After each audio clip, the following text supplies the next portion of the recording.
வாழ்க வளமுடன். ஹாய் சகோஸ், இதயம் மீட்டும் மெல்லிசை போல உங்கள் மனதை மயக்கப் போகும் எழுத்தாளர் தீபா பாபு அவர்களின் கற்பனை சிதறல்களுக்குள் நம் பயணத்தை தொடங்கலாமா? அத்தியாயம் 22. தங்களின் பொருளாதார நிலையை மேம்படுத்த என்று தன் துறை சம்பந்தமான மேற்படிப்பை மாலை வேளைகளில் மேற்கொண்டான் சித்தார்த். கட்டிட வல்லுநரான அவன் ஆர்கிடெக்ட் டிசைனிங் சம்பந்தமான ரெப்யூட்டட் சர்டிபிகேட் பயிற்சி ஒன்றில் இணைந்தான். அதையெல்லாம் கவனித்துக் கொண்டிருந்த சிந்துஜாவிற்கு தான் வீட்டில் சும்மாதானே இருக்கிறோம், அவனுக்கு உதவியாக நாமும் ஏதாவது முயன்றால்தான் என்ன என்று சிந்தனை தோன்றியது. ஆனால் சித்து குடும்ப செலவையும் பார்த்து கொண்டு தன் மேல் படிப்பையும் தொடர்வதால் மேலும் அவனுக்கு சுமை ஏற்றக்கூடாது என்று அமைதி காத்தாள். நாட்கள் விரைந்தோட சித்துவின் கோர்ஸ் முடிந்து அவனுக்கு உடனடியாக LNTயில் சீனியர் இன்ஜினியர் வேலை வாய்ப்பு கிடைக்க அகமகிழ்ந்தவன் சிந்துவை தூக்கி தட்டாமாலை சுற்றி தன் மகிழ்ச்சியை வெளிப்படுத்தினான். விவரம் தெரிந்து அவளுக்கும் ஏக மகிழ்ச்சி. அவனை இறுக அணைத்து முத்தமிட்டு தன் வாழ்த்தை தெரிவித்தாள். ஆனால் வேலை வட இந்தியாவில் என்பதால் சில வருடங்கள் அங்கேயே தொடர்ந்துவிட்டு பிறகு நம் பக்கம் மாற்றல் வாங்கி வந்துவிடலாம் என்ற அவனுடைய கூற்றுக்கு இவளும் சம்மதித்தாள். பூனே அருகில் வீடெடுத்து தருணையும் அங்கேயே ஒரு நல்ல பள்ளியில் சேர்த்து 2 மாதத்தில் ஓரளவு அங்குள்ள மொழியை கற்று தேர்ந்து சிந்துவிற்கும் வெளியே சென்றால் சமாளிக்கின்ற அளவுக்கு சொல்லிக் கொடுத்தான் சித்து.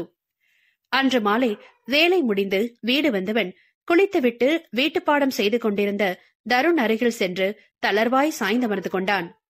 தன் தந்தையை திரும்பி பார்த்தவன், என்னப்பா இன்னைக்கு வேலை அதிகமா, ரொம்ப டயர்டா இருக்கீங்க என்று தன் சின்னஞ்சிறிய கரத்தால் அவன் கரத்தை மென்மையாக தடவி விட்டான். அவனிடம் புன்னகைத்த சித்து, ஆமாண்ட செல்லம், கொஞ்சம் அதிகம்தான், ஆனா அதை விட வெயில் தான் மண்டைய காய்ச்சிருச்சு என்று அவன் கையை எடுத்து இதழ் ஒட்டினான். தற்பொழுது தருண் UKG போக ஆரம்பித்திருந்தான். அவர்கள் பேசுவதையெல்லாம் கேட்டுக்கொண்டே வந்த சிந்துவிடம் பழத்துண்டுகள் இருந்த சிறிய தட்டை கொடுத்தாள். இந்த ஊர்ல நன்னாரி கிடைக்குதான்னு விசாரிச்சுட்டு வாங்களேன், தண்ணியில போட்டு குடிச்சா நல்ல குளிர்ச்சி. சரிடா, பாக்குறேன் என்றவன் அவர்கள் இருவருக்கும் ஆளுக்கொரு துண்டை ஊட்டிவிட்டான். சிந்து அவன் மீது சாய்ந்து கொண்டு தருணுக்கு பாடம் எழுதுவதில் சொல்லிக் கொடுத்துக் கொண்டிருந்தாள். அவன் எல்லாவற்றையும் எழுதி முடித்து ஸ்கூல் பேக்கில் எடுத்து வைக்க கண்டவன், சிந்துமா, என் பேக்ல டைரி இருக்குல்ல, அதை எடுத்துட்டு வா என்றவளை அறைக்கு அனுப்பினான். டைரியை எடுத்து வந்து தன்னிடம் நீட்டியவளின் கரம் பற்றி இழுத்து தன் மடியில் அமர்த்தியவன் அதிலிருந்து ஒரு கவரை வெளியில் எடுத்து அவளிடம் கொடுத்தான். என்னப்பா அது என்று ஆர்வமாக வினவியபடி அருகில் வந்த தருணையும் மடியின் ஓரம் அமர வைத்தவன், அம்மா சொல்வா இரு என்றான். யோசனையோடு அதை பிரித்து படித்தவளின் முகத்தில் வெளிச்சம் பரவ கண்கள் கலங்க நிமிர்ந்தவள் அவனை இறுக கட்டிக்கொண்டு தேங்க்ஸ் என்று முனகினாள். உன்ன சரி, அத அப்புறம் தனியா கவனிச்சுக்கிறேன், முதல்ல குட்டி பப்புக்கு விவரத்தை சொல்லு, அவன் கேக்குறான்ல என்றவள் தருணிடம், அப்பா அம்மா படிக்கிறதுக்காக ஒரு காலேஜ்ல இருந்து அப்ளிகேஷன் வாங்கிட்டு வந்திருக்காரு என்றாள் வெட்கத்தோடு. என்ன, ஆமாவாப்பா? ஆமாண்டா தங்கம், இன்டீரியர் டிசைனிங் டிகிரி கோர்ஸ் இது. அம்மா மட்டும் இதை நல்லபடியா படிச்சு முடிச்சிட்டா பெரிய டிசைனர் ஆயிடுவா. அப்புறம் என்ன, எங்களை மாதிரி ஆட்கள் எல்லாம் கன்ஸ்ட்ரக்ஷன் முடிஞ்சு இவங்களோட கால் ஷீட்டுக்காக தான் காத்துட்டு நிக்கணும் என்று சிந்துவை பார்த்து கண்ணடித்தான். உங்கள என்று கண்ணம் சிவந்தவள் அவன் தோளில் சுகமாக சாய்ந்து, இப்படி ஒரு பிளான் இருக்குன்னு என்கிட்ட நீங்க எதுவுமே சொல்லவே இல்லையே என கொஞ்சலாக கேட்டாள். சென்னையில இருக்கும் போதே உன் மனசு எனக்கு புரிஞ்சிடுச்சு. சரி, உனக்கு ரொம்ப தன்னம்பிக்கை அளிக்கக்கூடிய விஷயம்ன்றதுனால எனக்கும் அதுல விருப்பம்தான். அப்ப இருந்த சூழ்நிலையில ஏதாவது முயற்சி எடுக்க போய் அறகுறையா எதுவும் நின்னுடக்கூடாதுன்னு பொறுமையா இருந்தேன். அப்புறம் என்னுடைய முடிஞ்சு உனக்கு பாக்கலாம் அப்படிங்கும்போது இடமாற்றம் வரவும் சரி, பொறுத்தது பொறுத்துட்டோம், நல்ல கோர்ஸாவே சேர்த்து விடலான்னா இத தேர்வு பண்ணேன். இந்த ஃபீல்ட எத்தனை பேர் வந்தாலும் நல்ல டிமாண்ட் இருக்கு. அது மட்டும் இல்லாம என்னுடைய லைன்றதுனால உனக்கு சுலபமா என்னால வேலை வாய்ப்பையும் ஏற்படுத்தி தர முடியும்ல, அதான் என்று புன்னகையோடு சிந்து முடிக்க அவனை அளப்பரியா காதலோடு நோக்கினாள் சிந்து. சட்டென்ற முகம் மாற சின்ன பெருமூச்சொன்றை வெளியேற்றிவிட்டு அவனிடமிருந்து வேகமாக விலகிக் கொண்டவள் புருவம் சுருக்கியவனை பார்த்து மெல்லிய புன்சிரிப்பை மட்டும் உதிர்த்துவிட்டு அமைதியாக எழுந்து கிச்சனுக்கு சென்று விட்டாள். தருணிடம் கொஞ்ச நேரம் டிவி பார்த்து கொண்டிருந்து இதோ வருகிறேன் என சொல்லிவிட்டு, என்னாச்சு இவளுக்கு? முதல்ல சந்தோஷமா தானே இருந்தா, அப்புறம் ஏன் டல்லாயிட்டா? ஒருவேளை இந்த கோர்ஸ் பிடிக்கலையா? சொல்ல தயக்கமா இருக்கவும் எழுந்து போயிட்டாலோ என்று அவளை தேடிச் சென்றான். என்னாச்சு உனக்கு? ஏன் ஒரு மாதிரி என்று அவன் கேட்க துவங்கும் பொழுதே காய்கறி எடுத்து வைத்து நறுக்கிக் கொண்டிருந்தவள் பட்டென்று திரும்பி அவன் இதழ்களை தன் இதழ்களால் அழுந்த மூடினாள். அதிலிருந்த அழுத்தம் அவளின் காதல் மனதை அவனுக்கு தெளிவாக உணர்த்த பொங்கி வழியும் உல்லாசத்துடன் தானும் அதில் மயக்கத்தோடு இணைந்தவன் அவளை மேலும் தன்னோடு சேர்த்து இறுக்கிக் கொண்டு மோகமாய் மூழ்கி பதிலுக்கு முத்தெடுக்க துவங்கினான். அவனிடமிருந்து மூச்சு வாங்க விலகியவள் சற்றே சரிந்து அவன் மார்பில் இலைப்பாரிய வண்ணம் ஐ லவ் யூ என்று மிருதுவாக முத்தமிட்டாள். இது அங்க தருண் முன்னாடி சொல்ல முடியாது இல்லையா, அதனாலதான் இங்க எந்திரிச்சு வந்து இப்படி சொன்ன என்றாள் கள்ள சிரிப்புடன். அடை பாவி, ஒரு ஹிண்டாவது கொடுத்திருக்கலாம்ல, நான் என்னவோ ஏதோன்னு குழம்பி போயிட்டேன் என்று செல்லமாக முறைத்தவனை நிமிர்ந்து பார்த்து குறும்பாக கண் சிமிட்டியவள், நீங்க எனக்கு கொடுத்த சர்ப்ரைஸுக்கு பதில் சர்ப்ரைஸ் என ரகசிய புன்னகை புரிந்தாள். இந்த சர்ப்ரைஸ் கூட எனக்கு ரொம்பவே பிடிச்சிருக்குடா கண்ணம்மா என்று கிசுகிசுத்தபடி தன் உதடுகளால் அவளின் கன்னத்தில் மென்மையாக கோலமிட்டான். இப்ப நான் சமைக்கவா வேண்டாமா என்று அவன் தீண்டலில் கிறங்கியபடி மெல்லமாக முனகினாள் அவள். வேண்டாம், வெளியே போய் சாப்பிடலாம் என்று முணுமுணுத்தவன் அவள் கழுத்தில் மேலும் அழுந்த முகம் புதைத்தான். சார் வந்தவுடனே ரொம்ப டயர்டா இருக்குன்னு சொன்னீங்களே, இப்போ எப்படி என கேலியா இழுத்தாள் சிந்து.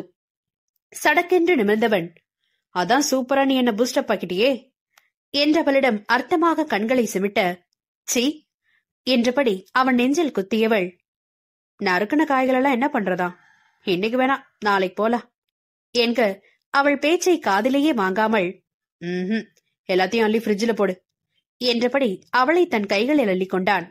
ஐயோ பாத்து பாத்து என்று இவள் பதறும் நேரம், அப்பா ஜெயஹான்மான் போட்டாங்க என்று ஹாலில் இருந்து கூவினான் தருண். ஷோ, இவன் வேற வந்துட போறான் என அவசரமாக சிந்துவை கீழே இறக்கினான் சித்து. அப்பா நல்ல வேலை, மகன் வந்துட போறான்னு அவசரத்துல என்ன கீழே போடாம போனீங்களே என போலியாக முறைத்தவளை கண்டு நகைத்தவன், ஹே கள்ளி என்றவள் கன்னத்தை கிள்ளி கொஞ்சலுடன் முத்தமிட்டான். சரி, நான் இன்னும் இங்கே நின்றுட்டு இருந்தேனா அவன் கண்டிப்பா தேடி வந்துருவான், மீதிய ராத்திரி பாத்துக்கலாம் என்ன என்று கல்மிஷமாய் கூறி கண்ணடித்து சென்றவனை நாணத்தோடு முகம் சிவக்க பார்த்தவள் நறுக்கிய காய்களையெல்லாம் எடுத்து பாக்ஸில் போட்டு ஃப்ரிட்ஜில் வைத்தாள். கல்லூரிக்கு காலை வேளைகளில் சென்று வருவது போல் ஷெட்யூல் போட்டுக் கொண்டார்கள்.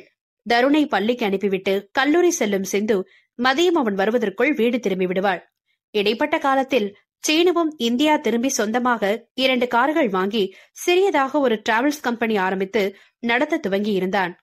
இன்றிருக்கும் நவீன காலகட்டத்தில் நம் மக்கள் எதற்கெடுத்தாலும் காரை நாடுவது அவனை போன்ற புது முதலாளிகளுக்கு ஏதுவாக தொழில் வளர மிகவும் உதவிகரமாக அமைந்தது. கமலாவுக்கும் அடுத்த ஆண்டில் அவர்கள் குடும்பத்தின் நீண்ட நாள் ஆசையான ஆரோக்கியமான பெண் குழந்தை பிறந்தது. பூனேவில் இருந்து சித்துவின் குடும்பம் சென்னை சென்று 2 நாள் அங்கே தங்கியிருந்து தாயையும் சேயையும் பார்த்து வந்தனர். தருண் வளர்ந்து 2ஆம் வகுப்பில் நுழைய சிந்துவும் தனது படிப்பின் இறுதியாண்டில் காலெடுத்து வைத்திருந்தாள். அன்று தீவிர சிந்தனையில் இருந்த சிந்துவை தன் அருகில் இழுத்து முத்தமிட்டு குட் மார்னிங் என கட்டிக்கொண்டான் சித்து. வார விடுமுறை என்பதால் நிதானமாக எழுந்தாள் போலும். என்ன காலையிலேயே மூளை போட்டு கசக்கிட்டு இருக்க, இன்னைக்கு சண்டே, ஒரு நாளாவது அதுக்கு ரெஸ்ட் விடலாம் இல்லையா? கிண்டலா என்று அவன் புறம் திரும்பி படுத்தவள், நான் உங்ககிட்ட ஒன்னு கேட்கட்டுமா என தயக்கத்துடன் அவன் முகத்தை ஏறிட்டாள். ஒன்னென்ன, தாராளமா எவ்வளவு வேணாலும் கேளு என்று அவள் காதில் முத்தமிட்டு சிலிர்க்க செய்தான் கணவன். நான் சீரியஸா பேசுறேன் என்று அவன் தோளில் தட்டினாள். ஹே என்னம்மா, நானும் சீரியஸாமா கேட்கிறேன் என்றவளை மேலும் இருக்கியவனின் உடல் மௌன சிரிப்பில் கொழுங்குவதை அவளால் உணர முடிந்தது. இல்ல என்று இழுத்தபடி அவன் முதுகை மெதுவாக சுரண்டியவள், நாம ஒரு குழந்தை பெத்துக்கலாமா என பட்டென்று போட்டு உடைத்தாள். சட்டென்று விலகி அவள் முகம் பார்த்தவன், என்ன திடீர்னு என நெற்றியை சுருக்கினான். திடீர்னு இல்ல, கொஞ்ச நாளாவே ஆசையா இருக்கு, என்னவோ தெரியல, இன்னொரு குழந்தை வேணும்னு போல தோணுது, அதுவும் உங்க ரத்தத்துல பிறக்கணும்னு என்றவள் முடிக்கும் முன்னரே வேகமாக எழுந்த சிந்து சிந்து என்று அதட்டலுடன் கூவினான். ஆத்திரத்தில் முகம் சிவந்தவன் திரும்பி தருணை பார்க்க அவன் அயர்ந்து உறங்கிக் கொண்டிருந்தான். சிந்துவின் கரத்தை பிடித்து தரதரவென்று இழுத்துக்கொண்டு ஹாலுக்கு சென்றவன் அவளை கோபமாக பார்த்தான். கொஞ்சமாவது அறிவு இருக்கா உனக்கு? என்ன பேசுறன்னு புரிஞ்சுதான் பேசுறியா? நல்லவேளை குழந்தை தூங்கிட்டு இருக்கான், அவன் காதுல மட்டும் இது விழுந்திருந்தா என்று நிறுத்தியவன் தன் சினத்தை கட்டுப்படுத்த கண்களை சில நொடிகள் இறுக மூடி திறந்தான். அவனை கண்ட நாள் முதலாக அவனின் சாந்தமான முகத்தையே பார்த்து பழகி இருந்தவளுக்கு அவனுடைய முதல் கோப முகம் விழிகளில் நீரை உற்பத்தி செய்ய தலை கவிழ்ந்தாள் சிந்து. நட்புகள் எல்லாரும் நம்ம சேனலை மறக்காம சப்ஸ்கிரைப் பண்ணுங்க, கதையை கேளுங்க, லைக் பண்ணுங்க, கமெண்ட் பண்ணுங்க, பிடிச்சவங்க ஷேர் பண்ணுங்க. நன்றி.